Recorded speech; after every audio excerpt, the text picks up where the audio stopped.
바로가 백성을 보낸 후에 블레셋 사람의 땅에 길은 가까울지라도 하나님이 그들을 그 길로 인도하지 아니하셨으니 이는 하나님이 말씀하시기를 이 백성이 전쟁을 하게 되면 마음을 돌이켜 애굽으로 돌아갈까 하셨음이라.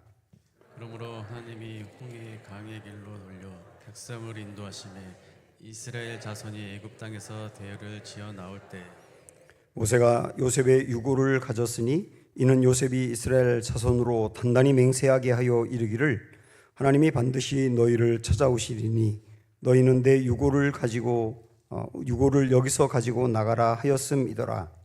그들이 숲곳을 떠나서 광야 끝 에담의 장막을 치니 여호와께서 그들 앞에서 가시며 낮에는 구름 기둥으로 그들의 길을 인도하시고 밤에는 불 기둥을 그들에게 비추사 낮이나 밤이나 진행하게 하시니 낮에는 구름 기둥 밤에는 불 기둥이 백성 앞에서 떠나지 아니하더라. 아멘. 새와 독수리가 나는 법이 다릅니다. 새는 자기의 힘으로 날개짓을 해서 날거든요. 자기의 힘으로 날다 보니까 오래 날지 못하고 좀 날면서 나무 위에 쉬었다가 힘을 얻은 다음에 또 날고 그렇게 합니다. 근데 독수리는 달라요. 물론 독수리도 앉았다가 일어날 때는 날개짓을 하지만 공중 위로 올라가면 2m 정도 되는 날개를 쫙 펴고 활공을 합니다. 글라이딩을 하듯 바람을 이용해서 나는 것이죠. 특별히 상승 기류가 있을 때 몸이 붕 뜰 정도로 힘이 있거든요. 그걸 이용해서 하늘을 나는 겁니다. 그러다 보니까 오랫동안 날 수 있고 힘이 들지 않는 것이죠. 그리스도인이 삼새처럼 살 수가 있고 독수리처럼 살 수가 있어요. 삼새처럼 산다는 것은 무슨 일을 하든지 나의 힘으로, 나의 능력으로, 나의 경험으로, 내 방식대로 하는 것을 말하는 거죠. 굉장히 힘들죠. 지치게 되죠. 오래가지 못하게 되죠. 그런데 독수리처럼 나는 사람이 있습니다. 활공을 하는 것이죠. 하나님의 은혜로 사는 사람입니다. 하나님이 인도하는 것을 알고 그 인도하는 대로 따라가고 하나님이 주시는 힘으로 살아가는 것이죠. 그게 활공하는 인생인 것이죠. 여러분 어떻게 살고 계신가요? 오늘 그래서 우리가 이 시편에 있는 이 말씀을 한번 보고 가시면 네 청춘을 독수리같이 새롭게 하시는도다. 독수리같이 새롭게 한다. 물론 독수리같이 힘있다 그 말도 되지만 독수리같이 이전과 달리 활공하는 인생이 된다는 것이죠. 하나님의 은혜로 하나님의 도움을 받아서 오늘 우리에게 중요하기 때문에 우리는 이 말씀에서 어떻게 하면 활공하는 인생이 되는가, 어떻게 하면 하나님의 인도함을 실제 받으면서 살 수 있는가, 그런 것들을 생각해 보려고 합니다. 이스라엘 백성들이 드디어 출애굽을 했거든요. 이제 애굽에서 나와서 가나안 땅으로 향해 가야 합니다. 그런데 그들 앞에는 두 개의 길이 있어요. 여러분 여기 보시면 자, 왼쪽에 여러분이 보실 때 왼쪽에 거기가 출발지인데요. 거기가 이스라엘 백성들이 살던 애굽 땅입니다. 거기서 먼저 해안을 따라가는 길이 있습니다. 파랗게 표시가 되어 있죠. 그 길을 따라가면 가나안 땅까지 대략 180km 정도 되거든요. 그러니까 한 일주일 정도면 갈 수 있는 길입니다. 빠른 길이죠. 비교적 쉬운 길이고 여기는 무역로가 있기 때문에 무역로 따라서 가면 갈 수 있어요. 그런데 또 하나의 길은 우회해서 가는 곡선도로입니다. 여기 그림에서 보듯이 밑으로 쭉 내려와서 가는 경로거든요. 이거는 광야를 따라가는 길이에요. 해안길이 하나가 있고 광야길이 하나가 있는 겁니다. 이 광야길은 말할 것도 없이 거칠고 험한 길이죠. 길이 없습니다. 대상들이 여기를 지나가면 길이 하나 만들어지지만 모래 폭풍이 들이닥치면 길이 없어져 버려요. 길이 없는 곳을 가야 되는 겁니다. 오랫동안 가야 됩니다. 험한 길을 가야 됩니다. 두 개의 길이 있어요. 해안길과 광야길입니다. 누가 봐도 말할 것도 없이 해안길로 가야죠. 거기가 빠른 길이니까요. 그런데 하나님은 어떤 길로 인도하셨을까? 자, 오늘 말씀 17절부터 보시면 바로가 백성을 보낸 후에 블레셋 사람의 땅의 길은 가까울지라도, 블레셋 사람의 땅의 길이라고 하는 것은 해안길을 말하는 겁니다. 해안길을 따라가다 보면 블레셋 사람들이 사는 길을 만나기 때문에 이렇게 표현하는 겁니다.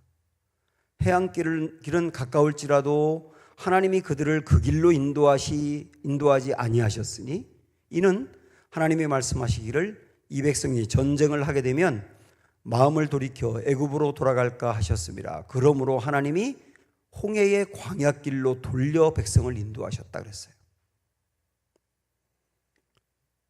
직선도로인 해안길이 아니라 우회도로인 광야길로 이스라엘 백성들을 인도했다고요. 어떤 방법으로 인도했느냐면 구름이 있어요. 하나님이 구름을 지정하셔가지고 구름이 가는 대로 따라가라고 했거든요. 구름이 가면 이스라엘 백성들도 이동하고, 구름이 서면 그들도 멈추고, 구름이 오랫동안 그 자리에 머물러 있으면 기다리는 거예요. 그런 방법으로 광야 생활 동안 그들이 이동을 했는데 하나님이 이런 방법으로 했거든요. 그러니까 구름이 빠른 해안길이 아니라 멀리 돌아서 가는 광야길로 갔다 그 말이에요. 이스라엘 백성들이 그리 따라갔고요. 당연히 여기서 우리 이제 의문을 갖게 됩니다. 아니, 누가 봐도 빠른 길로 가야 되는데 왜 하나님은 그 길이 아니라 멀리 돌아가는 어려운 길을 선택하셨느냐라고 하는 것이죠. 여기 보면 파란 글씨로 뭐라고 나와 있냐면 전쟁을 하게 되면 마음을 돌이켜 애굽으로 돌아갈까 하셨습니다. 이스라엘 백성들은 애굽에서 노예로 있으면서 벽돌을 굽는 사람들이었거든요. 전쟁을 해본 적이 없어요. 그래서 해안길로 가다 보면 분명히 블레셋 사람들과 맞닥뜨리게 되고 전쟁을 해야 된단 말이죠. 근데 블레셋 사람들은 원래 호전적이고 전투하는 민족입니다. 히타이트족의 한 부류인데 그들은 원래 해적 출신이에요. 그래서 굉장히 격하게 싸움을 하고요. 게다가 이때 당시에 블레셋 사람들은 철기 문화였어요. 일찍부터 그들이 철로 된 칼을 사용했거든요. 거기에 비하면 이스라엘은 다윗 때에도 성경에 보면 다윗과 그의 아들인 요나단만 철로 된 칼을 사용했을 뿐 나머지는 막대 칼이라고 그랬어요. 그러니까 블레셋과 이스라엘이 이게 전쟁이 될 수가 없는 겁니다. 그런데 하나님이 전쟁하게 되면 이스라엘 백성들이 다시 애굽으로 돌아갈까 봐 그 길로 인도하지 않았다, 이렇게 말씀하는 거거든요. 이걸 보면 하나님은 이 부분까지도 헤아리고 계신 겁니다. 이스라엘 백성들은 당장 눈앞에 빠른 길만 보이죠. 당연히 그 길로 가야 된다고 생각하죠. 그러나 하나님은 그 길로 갔을 때 어떤 위험이 있는지, 어떤 결과가 있는지를 아시기 때문에 빠른 길로 보낸 것이 아니라 완주할 수 있는 길로 보낸 것이죠. 그게 하나님의 방법이었던 거예요. 인생에서 세 가지 위험한 게 있다고 하더라고요. 첫째가 조기 성공입니다. 너무 일찍 성공하는 거거든요. 두 번째가 중년 상처랍니다. 중년에 혼자 되는 거래요. 세 번째가 노년 무전이랍니다. 노년인데 돈이 없는 거예요. 두 번째와 세 번째는 제가 충분히 이해가 되는데, 첫 번째 조기 성공, 여러분도 의문을 가지시죠. 빨리 성공하는 게 나쁜 겁니까? 여러분 다 꿈꾸지 않으세요? 젊은이들 젊은 부자 되고 싶지 않으세요? 코인도 하고 주식도 대박이 나고, 그래서 빨리 젊은 나이에 성공하면 좋다고 다들 생각하지 않습니까? 그게 나쁜 겁니까? 조기 성공이 근데 여기서 위험하다고 했거든요. 왜냐하면 훈련이 없이 성공하기 때문이에요. 훈련이 뭐냐? 훈련은 실력을 기르는 시간입니다. 실력을 기르지 않고 조기에 성공하면 그게 축복이 아니고 저주가 될 수 있다는 거예요. 대표적으로 사울이죠. 사울은 졸지에 왕이 된 사람이에요. 왕이 될 생각도 없었고 왕이 될 준비를 했던 것도 아닌데 어느 날 갑자기 그가 왕이 된 겁니다. 그러니까 처음에 왕이 되고 나서는 잘하고 싶어가지고 정말 열심히 했거든요. 게으르지 않았어요. 그런데 훈련이 되지 않은 상태로 빨리 성공하여 왕이 되고 나니까 그에게 일어나는 일들을 감당을 못하는 겁니다. 전쟁에서 돌아오는데 눈치 없는 여자들이 노래를 불러요. 사울이 죽은 사람은 1000명인데 다윗이 죽인 사람은 10,000명이래요. 그러니까 그 시기심이 생긴 거예요. 왕인데 그 시기심을 감당할 수가 없는 거예요. 그러니까 그때부터 다윗을 죽이려고 혈안이 되지 않습니다. 수많은 스트레스를 받고 그걸 감당 못하니까 정신병이 생겨요. 그리고 자기의 자리를 지키기 위해서 혈안입니다. 하나님이 주신 자리라 하나님이 지켜주시는 것인데 하나님이 주신 자리를 자기가 지키려고 하니까 얼마나 힘들겠어요. 실수도 많이 합니다. 실수를 통해서 배우지도 못해요.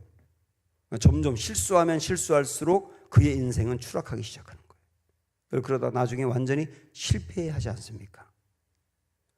조기 성공, 훈련 없이 성공하는 것의 위험을 그대로 보여주는 게 사울의 인생인 거예요. 반면 다윗은 어떻습니까?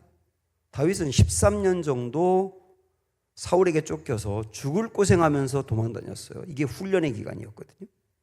광야를 전전하고요, 동굴에 숨어 있고요, 해외로 2번이나 망명하고요, 죽을 고비를 여러 번 넘기고요. 그러는 과정에서 사람들이 오히려 그에게 모여들고 겸손의 훈련을 받아서 철저히 자기를 낮출 줄 알고 사람 귀한 걸 알고 그러면서 점점 좋은 왕으로서 준비가 되어가는 겁니다. 그도 실수하고 실패도 했습니다마는 실수와 실패를 통하여 그는 단단해지고 성장을 하거든요. 결국 이런 과정들을 거치면서 최고의 왕이 되지 않습니까? 훈련 없이 조기에 성공하는 건 축복이 아니고 저주가 될 수 있다. 그걸 보여주는 거예요. 사람이 그렇거든요. 제가 30대 청년 목회를 할 때 그때 한 책이 있었어요. 그때 당시에 30대 때 소위 말해서 한국교회에서 뜬 목사님들을 소개하고 그분들의 설교를 수록한 책이었습니다. 제가 그걸 보면서 그렇게 부러울 수가 없었습니다. 저도 30대니까 뜨고 싶잖아요. 근데 지금 한 20여 년이 이렇게 지났는데 그때 그 책에 나왔던 분들이 하나같이 전부 다 무너졌거든요. 도덕적으로 타락하기도 하고 그래서 교회를 그만두기도 하고 사회적으로 지탄을 받기도 하고 지금 전부 다 무너져 있는 거예요. 깜짝 놀랐어요. 훈련 없이 조기에 성공하는 게 위험하다. 이런 걸 아시는 분이 하나님이십니다. 그렇게 본다면 우리가 쉬운 길, 빠른 길, 그것이 꼭 좋은 길이 아닐 수도 있다. 나쁜 길일 수도 있다. 광야길, 어려운 길, 그게 꼭 나쁜 길이 아니라 도리어 좋은 길일 수도 있다. 보여주는 거 아닙니까? 지금 내가 걸어가고 있는 길이 너무나 답답합니까? 빨리 뭔가 되지 않는 것 같아서 어렵습니까? 광야길을 걷는 것 같습니까? 그때 여러분 이 말씀을 보세요. 이는 내 생각이 너희의 생각과 다르며, 하나님의 생각을 말하는 겁니다. 하나님의 생각이 우리의 생각과 다르다. 내 길은 너희의 길과 다름이니라. 하나님의 길도 우리의 길과 다르다. 다르죠.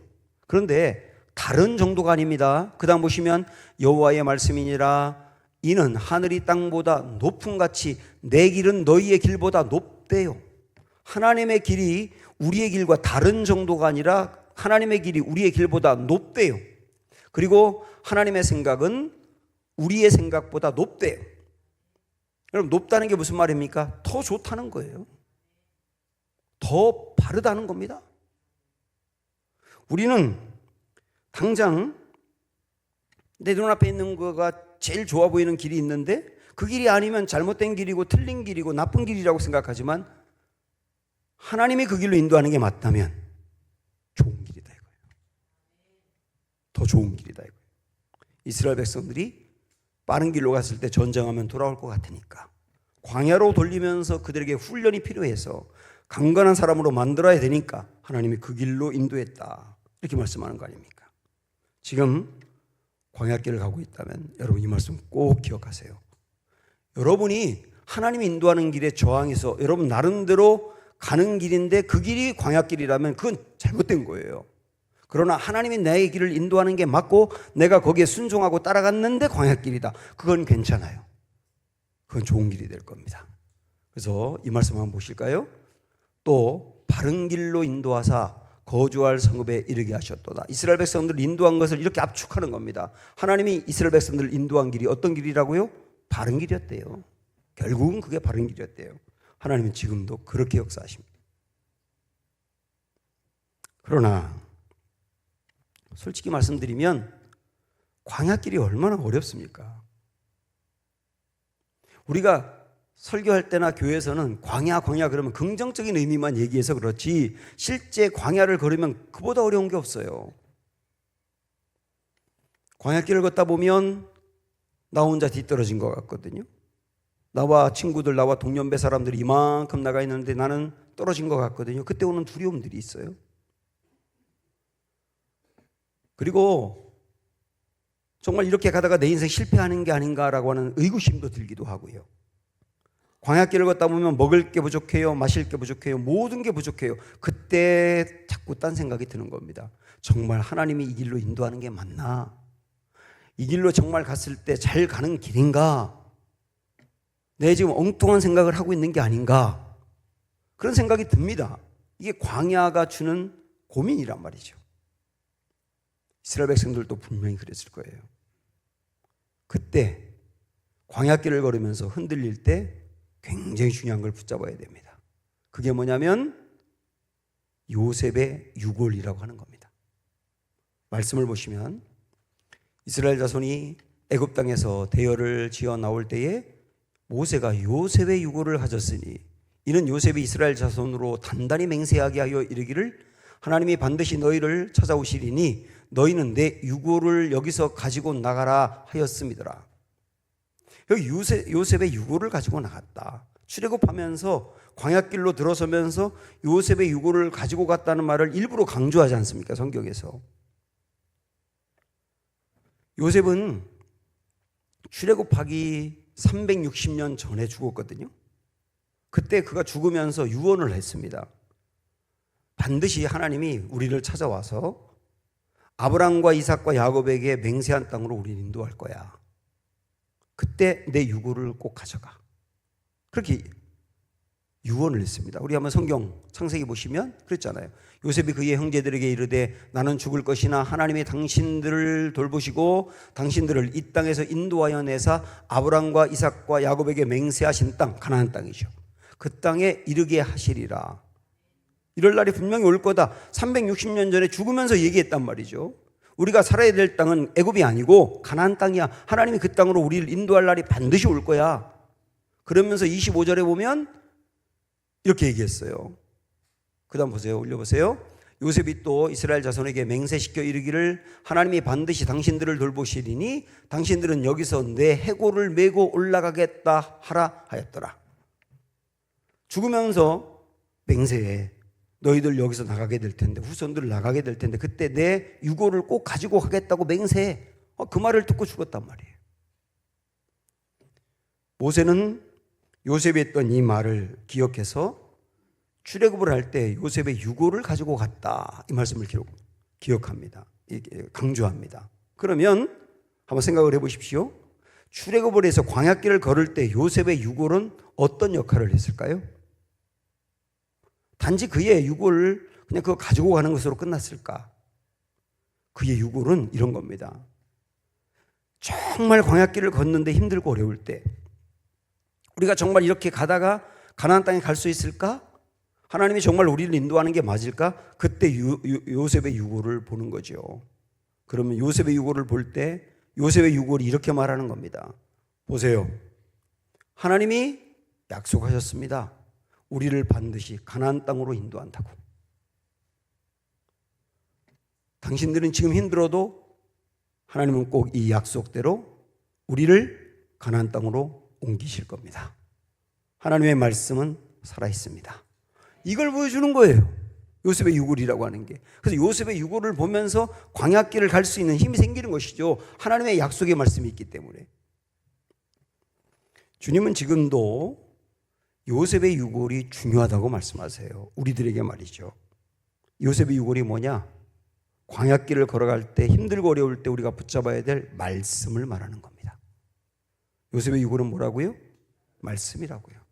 기본적인 말씀이 이런 거 아닙니까? 하나님은 선하시다. 하나님은 반드시 약속을 지키신다. 하나님은 반드시 가나안 땅에 간다고 말씀하셨다. 하나님은 이 약속을 이루시는 분이다. 지금 우리에게도 하나님은 신실하신 분이시다. 이게 말씀 아닙니까? 광야길을 걸어가다가 힘들고 어렵고 지치고 낭망하고 정말로 이 길로 가면 바른 길이 나올까라고 하는 생각이 들 때 우리는 말씀을 봐라. 이 말씀을 생각하라. 이 말씀을 붙들어라. 그러면 광야로 갈 수 있는 힘이 생긴다. 이런 얘기죠. 하나님은 크게 요셉의 유골이라고 하는 그 말씀을 보고 가라고 말씀하시면서 그때그때마다 우리가 흔들릴 때마다 하나님은 매일매일 말씀을 우리에게 주세요. 그래서 우리가 하나님을 떨어지지 않고 하나님의 말씀 아래 있기만 한다면 오늘 내가 어떤 걸 붙들고 가야 될지 말씀을 주신다고요. 듣는 말씀, 읽는 말씀, 묵상하는 말씀, 배우는 말씀, 그 모든 걸 다 동원해서 말씀으로 우리를 인도한다고요. 그래서 우리는 믿어야 되는 겁니다. 하나님의 말씀대로 가기만 하면 승리한다. 위닝 멘탈리티라는 말이 있거든요. 이전에 박지성 선수가 뛰었던 영국의 프로축구팀인 맨체스터 유나이티드의 선수들이 거의 모든 경기마다 이겼던 때가 있습니다. 적이 없었어요. 그때 매번 이기니까 이 선수들은 설령 지금 지고 있어도 진다는 생각을 안 했다는 거예요. 우리가 결국은 이길 거야. 이게 위닝 멘탈리티거든요. 굉장히 무서운 힘이 있는 겁니다. 질 때도 힘을 내게 하거든요. 오늘 우리에게도 위닝 멘탈리티가 필요한 거예요. 하나님의 말씀 따라가면 반드시 승리한다. 하나님의 말씀 붙들고 가면 그 사람은 결국은 길이 열린다. 하나님이 지금은 눈앞에 광야같이 힘들고 어려울지 몰라도 끝까지 하나님의 말씀에서 이탈하지 않고 그 말씀 붙들고 가면 결국 하나님은 모든 상황을 선용해서 아름다운 결론을 내고야 만다.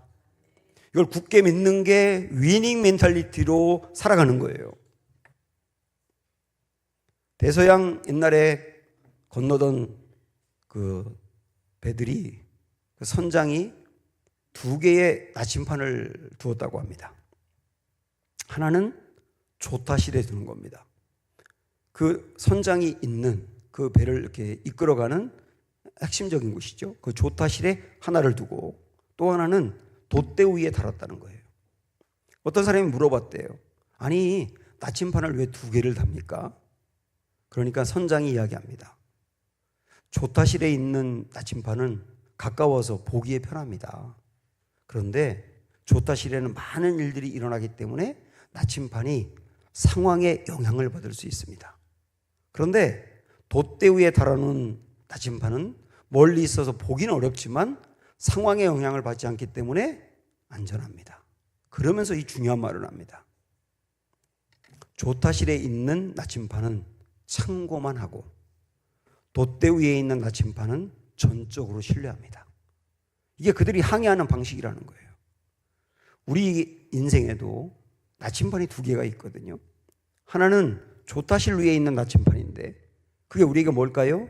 내 인생의 경험이죠. 이렇게 했더니 되더라. 내가 가지고 있는 지식이죠. 그리고 상식이죠. 이 시대는 이렇게 하면 된다 하는 상식이죠. 전문가의 말이죠. 여러분 그런 것들은 부정하면 안 됩니다. 이런 것들은 귀하게 여길 수 있어야 됩니다. 그러나 어느 정도 선에서 하느냐? 참고하라고요. 그런 것들이 내 인생의 방향을 어느 정도 열어줄 수 있으니까요. 참고하라고요. 그러나 상황에 영향을 받지 아니하며 언제나 변함없이 진리인 하나님의 말씀은 전적으로 신뢰해라. 이렇게 말씀하는 거 아닙니까? 항상 2개의 나침반이 우리 앞에 있을 겁니다. 그때 여러분 무엇을 선택하고 무엇을 신뢰해야 될지 잘 결정하셔야 돼요. 이게 요셉의 유골인 거예요. 하나님은 광야길을 걸어가고 있는 이스라엘 백성들에게 요셉의 유골, 우리에게는 말씀이라 그러지 않습니까? 그것으로 흔들리지 않고 갈 수 있도록 해 주었고요. 또 하나 구체적으로 세세하게 그들이 힘들고 어려울 때마다 하나님 이런 방법으로 도와주십니다. 그게 뭐냐면 구름 기둥과 불 기둥이거든요.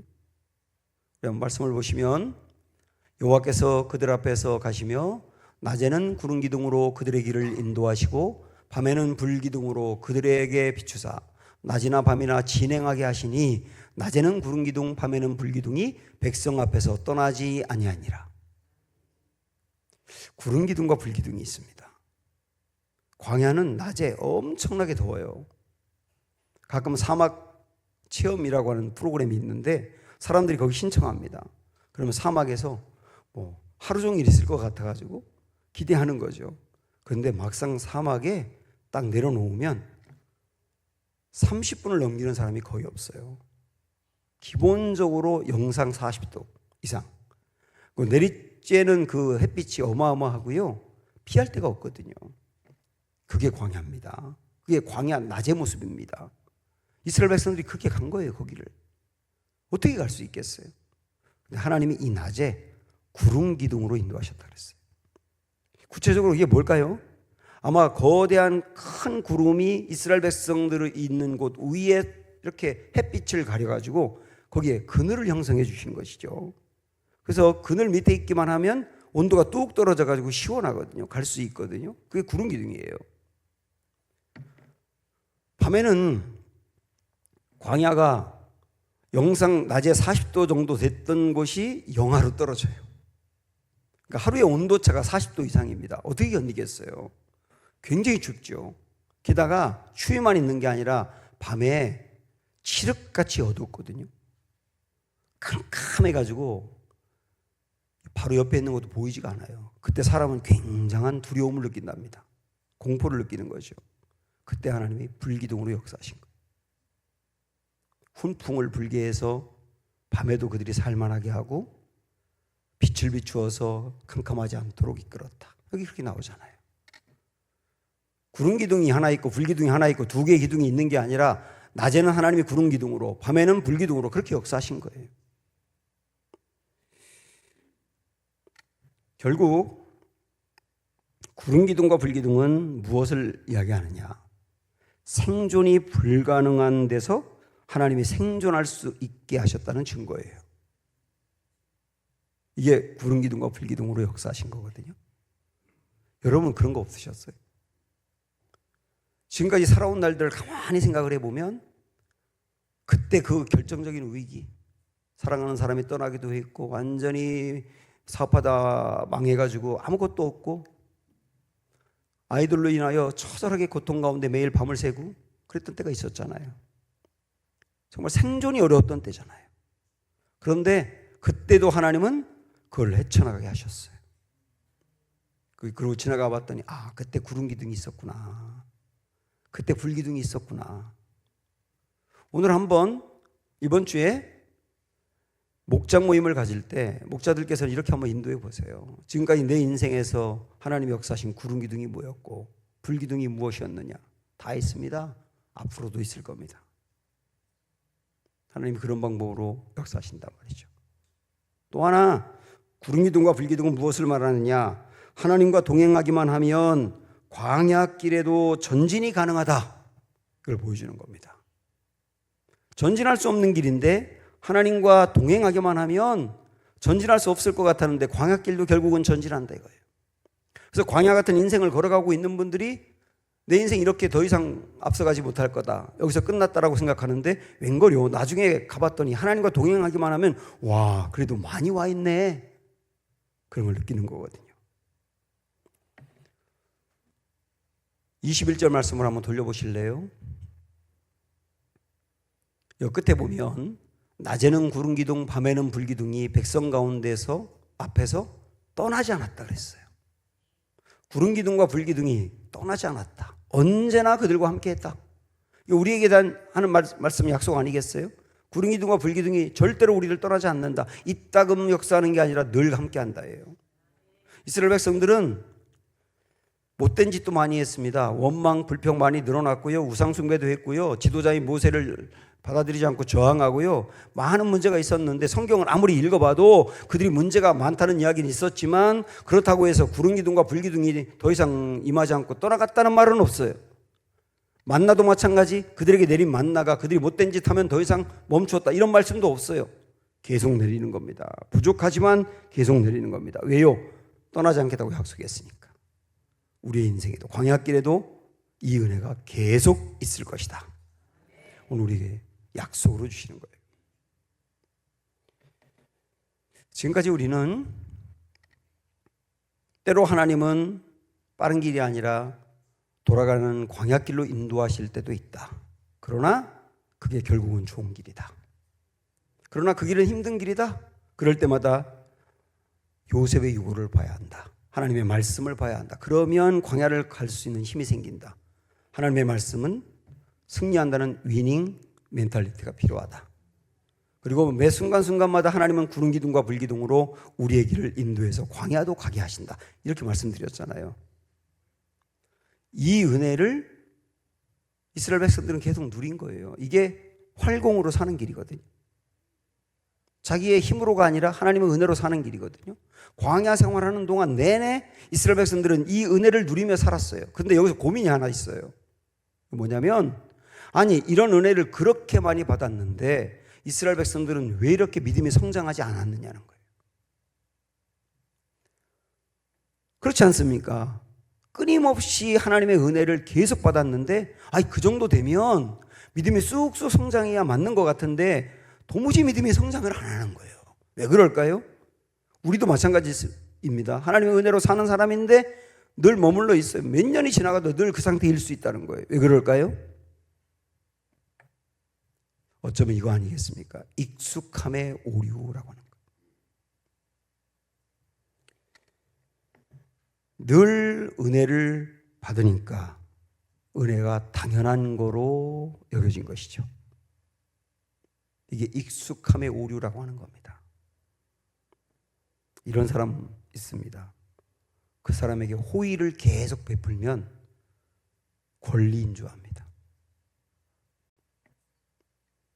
그래서 처음에는 계속 호의를 베풀고 도와주면 고맙다고 하는데 나중에는요 권리인 줄 알아요. 당연한 줄 알아요. 그래서 조금 도움을 늦게 주면 성질을 내는 거예요. 섭섭하다 그러고 화를 내요. 권리인 줄 알아요. 호의를 권리인 줄 알게 되면 딱 사라지는 게 뭔지 아세요? 감탄이 사라져요. 감사가 사라져요. 당연한 줄 아니까요. 하나님이 우리에게 베푸는 은혜로 활공의 인생으로 우리가 살아가고 있는데 그래서 광야길도 걸을 수 있을 만큼 힘을 주시는데 이거를 당연하게 여기는 순간 우리에게 사라지는 게 뭐냐면 하나님에 대한 감탄과 감사입니다. 호의를, 은혜를 권리인 줄 안다고요. 그러면 이때부터 신앙이 하나도 성장이 안 되는 거예요. 혹시 우리 그래서 성장이 안 되는 건 아닐까요? 감사는 매우 중요한 거예요. 시편에 있는 이 말씀, 100편에 있는 말씀 보시면 감사함으로 그의 문에 들어가며 찬송함으로 그의 궁정에 들어가서 그에게 감사하며 그의 이름을 송축할지어다. 감사함으로 그의 문에 들어간다 이랬는데 이거 원어 그대로 해석하면 어떤 뜻이냐면 감사하면 문이 열린다예요. 마음에 새기세요. 감사하면 문이 열린다예요. 감사하면 광야도 지나갈 수 있는 문이 열린다예요. 유진 피터슨이 메시지라고 하는 성경에서 이 부분을 이렇게 표현합니다. Enter the password. 엔터키로 패스워드를 치라. 뭐라고 치느냐? 땡큐라고 쳐라.